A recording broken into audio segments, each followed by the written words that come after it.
La clé du développement à l'international, c'est s'adapter à chaque contrainte locale. C'est cette accumulation d'adaptation qui fait qu'on a une possibilité qui est quasiment infinie, qui nous permet de nous adapter à n'importe quel marché.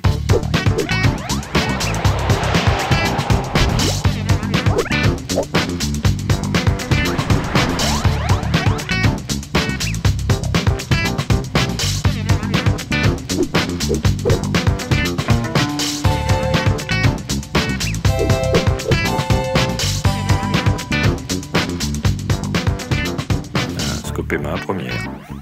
Qu'est-ce qui vous a amené à chercher cette croissance internationale? On avait une époque du mal à trouver suffisamment de clients uniquement sur le marché national, donc il fallait en trouver d'autres et l'export est suffisamment vaste pour trouver de nouveaux clients. Il y a toujours un secteur géographique qui va mieux se porter qu'un autre.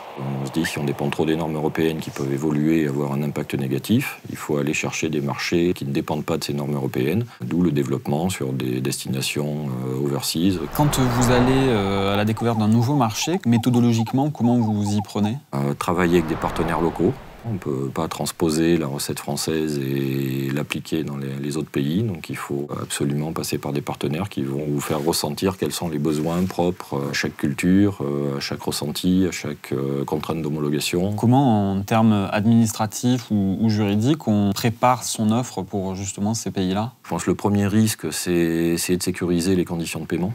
On a verrouillé le système en travaillant avec un assureur crédit. C'est-à-dire que chaque nouveau client, on fait une demande de couverture par assureur crédit. S'il est couvert, on peut lui accorder le règlement à échéance à hauteur de la couverture accordée. Et s'il n'est pas couvert, on lui impose un règlement avant expédition. Quel impact ces différents projets de croissance ont eu sur la vie coopérative? Il faut rassurer le coopérateur parce que lui, il se dit aujourd'hui, finalement, pourquoi aller chercher plus loin? Et c'est toute cette pédagogie qu'il faut que l'équipe dirigeante ait auprès de l'ensemble des collaborateurs. Si on ne se remet pas en cause, si on ne propose pas de nouveaux produits, il y a un concurrent qui va le faire. Est-ce qu'être en scope, ça change quelque chose? C'est pas forcément un point qui est mis en avant. Le point le plus important, c'est vraiment la qualité du produit. Et après, quand la relation commerciale est installée, effectivement, on leur explique l'intérêt du statut scope, l'implication des salariés, qui peut permettre de mettre en avant ce côté qualitatif du produit avec l'implication de tous les opérateurs qui travaillent un petit peu pour eux et donc qui ont envie de fournir un produit le meilleur possible. Est-ce qu'il y a des outils particuliers ou des aides sur lesquelles vous vous êtes appuyé? Au démarrage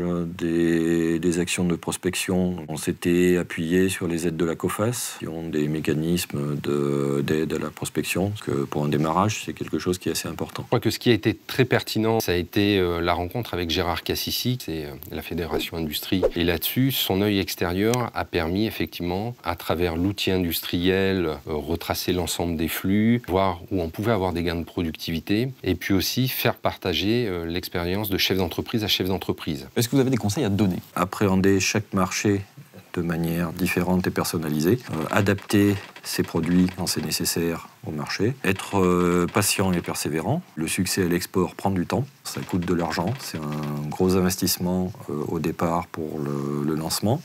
Sécuriser la partie règlement qui est vraiment un point clé. Viser l'excellence. Le produit fonctionnera à l'export parce qu'il est meilleur qu'un produit national qui peut avoir la préférence souvent des clients. Très bien. Merci beaucoup. Je vous en prie, à votre service.